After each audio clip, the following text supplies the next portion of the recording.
Shalom, selamat pagi warga jemaat GKI Ebenezer Timika dari rayon Yerusalem sampai rayon Yordan dan juga warga Kristen dimanapun berada. Kita patut bersyukur oleh karena pemeliharaan Tuhan sehingga kita dapat berjumpa lagi dalam siaran Bina Keluarga Kristen edisi Rabu tanggal 12 Februari tahun 2025. Pagi ini, kita akan mendengarkan firman Tuhan dalam renungan pagi yang akan disampaikan oleh Penatua Ibu Rina R. Patempe.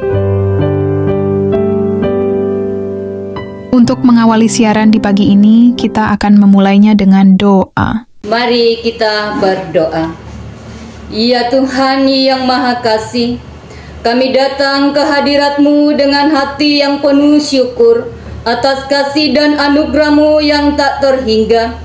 Saat ini kami akan membaca firman-Mu dari 2 Korintus 8 ayat 6. Bukalah hati dan pikiran kami agar dapat memahami kehendak-Mu dan menerapkannya dalam kehidupan kami.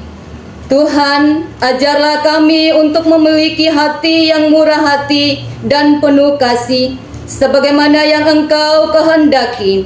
Biarlah firman-Mu menuntun kami dalam setiap langkah, sehingga kami dapat hidup sesuai dengan ajaran-Mu, melayani sesama dengan tulus, dan memuliakan nama-Mu dalam segala hal yang kami lakukan. Roh Kudus, bimbing kami agar setiap kata yang kami baca hari ini menjadi benih iman yang tumbuh dalam hidup kami. Kiranya firman-Mu menguatkan kami dan menjadikan kami alat kasih-Mu di dunia ini. Dalam nama Tuhan Yesus Kristus kami berdoa dan mengucap syukur. Amin. Bapak, Ibu, saudara-saudara yang dikasihi Tuhan, bagian firman Tuhan yang hendak kita baca di hari ini, Rabu 12 Februari 2025, terdapat dalam kitab 2 Korintus pasal 8 ayatnya yang ke-6. 2 Korintus pasal 8 ayatnya yang ke-6. Oleh Lembaga Alkitab Indonesia diberi judul Pelayanan Kasih. Sebab itu kami mendesak kepada Titus supaya ia mengunjungi kamu dan menyelesaikan pelayanan kasih itu sebagaimana ia telah memulainya. Bapak, Ibu, saudara-saudara yang dikasihi Tuhan, dari pembacaan kita tadi, 2 Korintus 8 ayat 6, diberikan tema kecil, melayani dengan kasih. Saudara-saudara yang dikasihi Tuhan, pelayanan adalah salah satu bentuk nyata dari kasih yang telah kita terima dari Kristus. Ketika kita melayani, kita bukan hanya melakukan tugas atau tanggung jawab, tetapi kita sedang menyalurkan kasih Tuhan kepada sesama.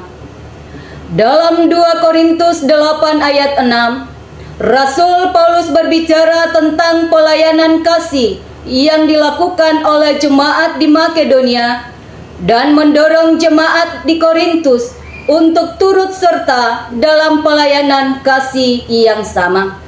Ini menjadi pengingat bagi kita semua bahwa melayani bukan sekedar kewajiban, tetapi sebuah panggilan yang harus dilakukan dengan kasih yang tulus.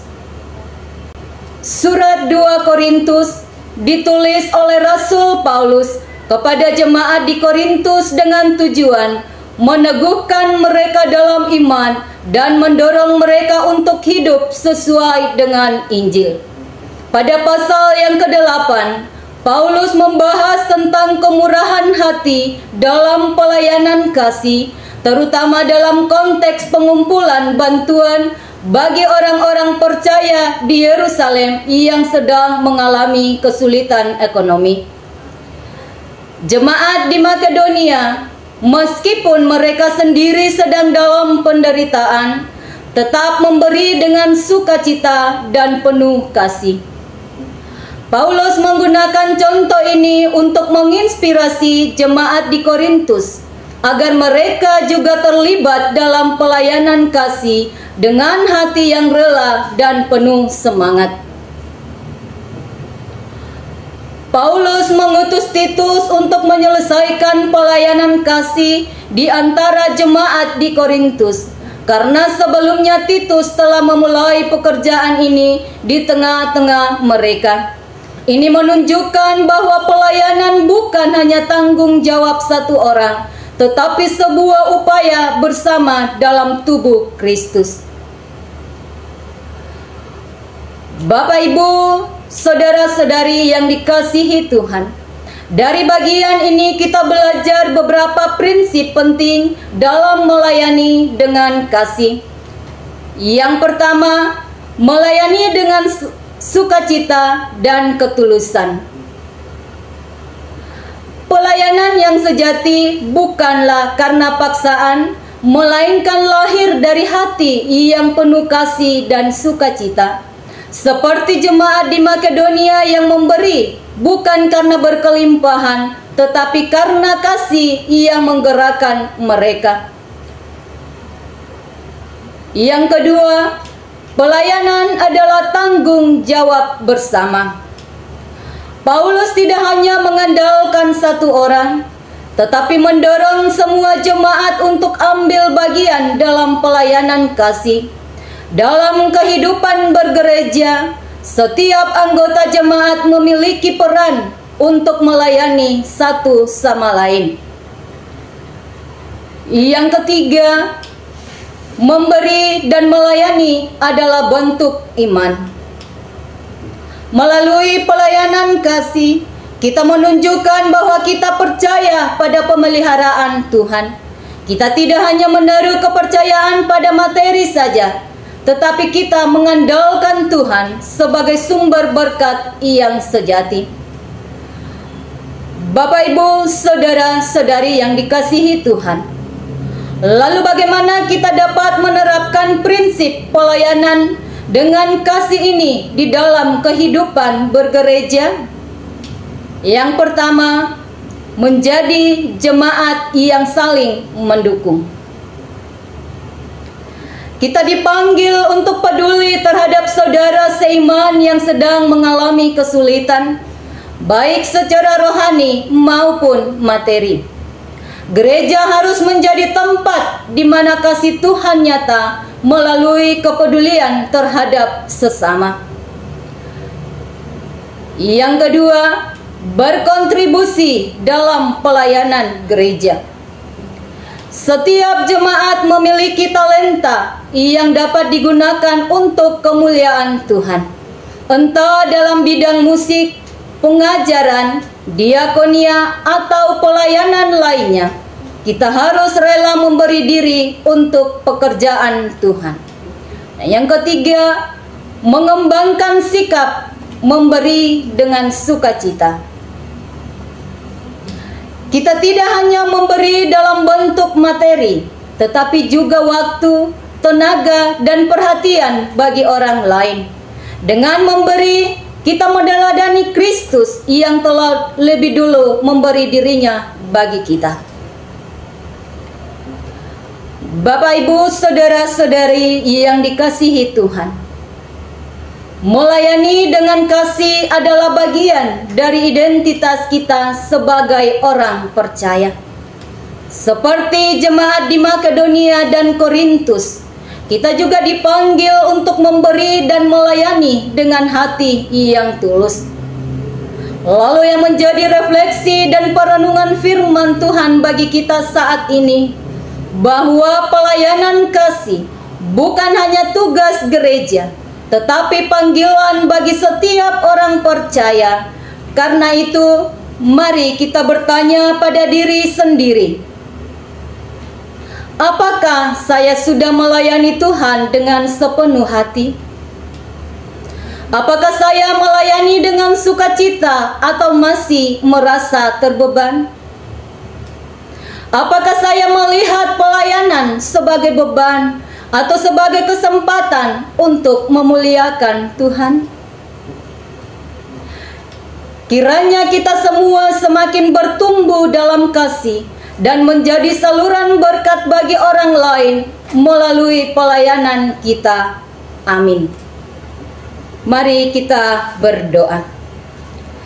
Kami bersyukur atas firman-Mu yang telah kami baca dan renungkan dari 2 Korintus 8 ayat 6. Engkau telah mengajarkan kami untuk melayani dengan kasih, dengan hati yang tulus dan tanpa pamrih. Kami memohon, Tuhan, jadikanlah kami alat-Mu, agar setiap tindakan dan pelayanan kami mencerminkan kasih Kristus yang sejati. Pada saat ini kami berdoa secara khusus bagi jemaat GKI Ebenezer Timika. Berkatilah setiap anggota jemaat, dari anak-anak hingga orang dewasa, dari rayon Yerusalem sampai rayon Yordan, agar mereka semakin bertumbuh dalam iman dan semakin giat dalam melayani. Kuatkanlah para hamba-Mu, baik pendeta, para penatua dan siamas, badan pelayan unsur, PW, PKB, PAM dan PAR, dan semua yang terlibat dalam pelayanan. Kiranya setiap pekerjaan yang mereka lakukan selalu diberkati dan menjadi berkat bagi banyak orang. Kami juga membawa dalam doa seluruh pendengar siaran Bina Keluarga Kristen. Tuhan, jamahlah hati mereka, agar setiap firman yang mereka dengarkan menguatkan iman, membangun keluarga yang harmonis, dan membawa mereka semakin dekat kepadamu, ya Tuhan. Kiranya setiap rumah tangga yang mendengar siaran ini dipenuhi dengan damai sejahtera dan kasih yang berasal daripadamu. Bagi mereka yang sedang mengalami kesulitan, baik dalam ekonomi, kesehatan, pekerjaan, maupun pergumulan hidup lainnya, Tuhan, Engkau adalah sumber penghiburan dan pertolongan. Ulurkanlah tangan-Mu yang penuh kuasa itu untuk menolong dan memberikan jalan keluar bagi mereka yang berseru kepadamu. Ajarkan kami semua untuk tidak hanya menjadi pendengar firman, tetapi juga pelaku firman. Biarlah kami terus melayani dengan kasih, memberi dengan sukacita, dan hidup sebagai saksi Kristus dimanapun kami berada. Terima kasih Tuhan atas kasih dan berkat-Mu yang tidak pernah berkesudahan dalam kehidupan kami. Kami serahkan seluruh hidup dan pelayanan kami ini ke dalam tangan kasih-Mu. Dalam nama Tuhan Yesus Kristus, Tuhan dan Juru Selamat kami yang hidup. Amin. Demikianlah renungan firman Tuhan yang telah kita dengar di pagi ini. Kiranya Tuhan Yesus Kristus akan menyempurnakan firman-Nya bagi kita dan memberikan kita kekuatan dan menyertai kita dalam aktivitas dan kerja kita di hari ini. Tuhan Yesus memberkati. Shalom.